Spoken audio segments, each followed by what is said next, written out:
I'm a registered nurse and the program manager for the Registered Nurses Association of Ontario's National Smoking Cessation Initiative. I want to welcome our guests and members of the media today. There are hundreds of reasons to quit. What's yours? That's the theme for this year's National Non-Smoking Week, one of the longest running and most important events in Canada's ongoing public health education efforts.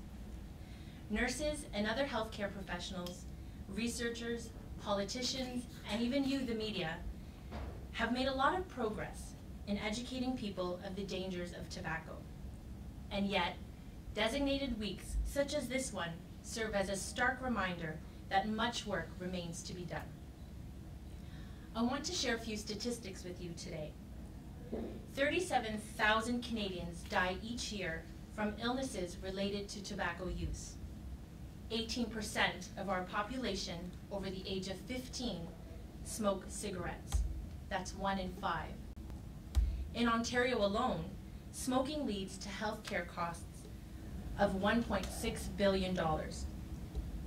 Registered nurses work in all kinds of settings, in hospitals, in communities, in long-term care homes, in our schools, and even people's homes.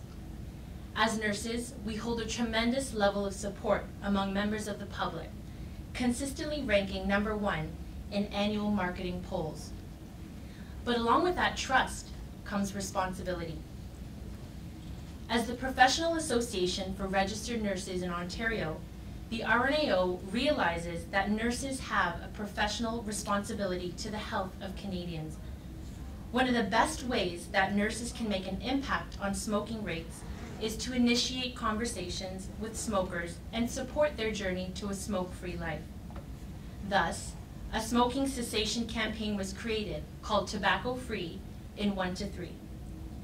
Tobacco Free in 1 to 3 is one of the key messages outlined in the RNAO's Smoking Cessation Best Practice Guideline, a resource for healthcare professionals which is based on the best available evidence and helps nurses integrate smoking cessation interventions into daily nursing practice.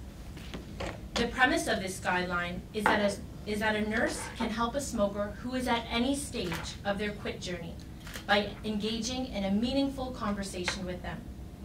This focused and goal-directed discussion supports smokers through their change process and helps them explore the possibilities of a smoke-free life.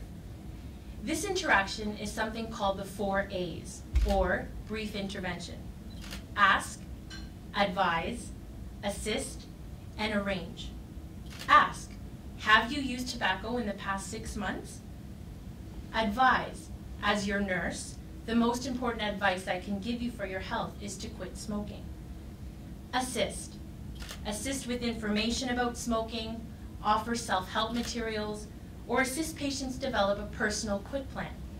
And finally, arrange.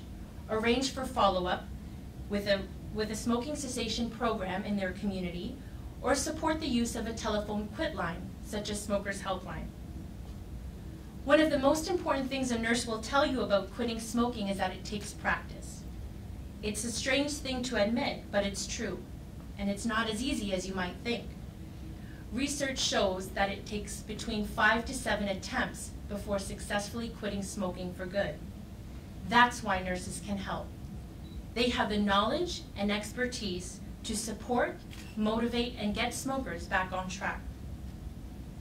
We are proud of the work we've done in smoking cessation. Last fall, RNAO launched a national initiative with the support of Health Canada. A series of educational workshops were held across the country from coast to coast.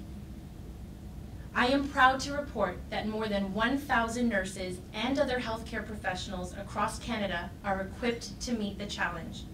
Nurses are stepping up to the plate and actively working towards helping Canadians lead a smoke-free life. This afternoon, I am pleased to announce that our Ontario effort, with support from the Ministry of Health Promotion and Sport, continues to grow, with this Smoking Cessation Champion Workshop here in Toronto and 6 more scheduled to take place in other communities across Ontario over the next several weeks. There are more than 325,000 nurses in Canada. Imagine for a moment. If each and every nurse used our best practice guideline in their daily practice to help intervene with smokers, what progress we would make in reducing smoking rates across this country. We are also proud of our smoking cessation champions, what they've done and what they are continuing to do. We know they are making a difference in their communities. I am confident that we can make a huge difference in the lives of Canadians who remain addicted to tobacco. RNAO is committed to this and will continue to work relentlessly to address the harmful effects of tobacco use in Canada. Now, I would like to introduce Catherine Clark. She is one of the project leads involved in our program and works for Toronto Public Health, one of the key partners involved in our provincial smoking cessation initiative. Catherine?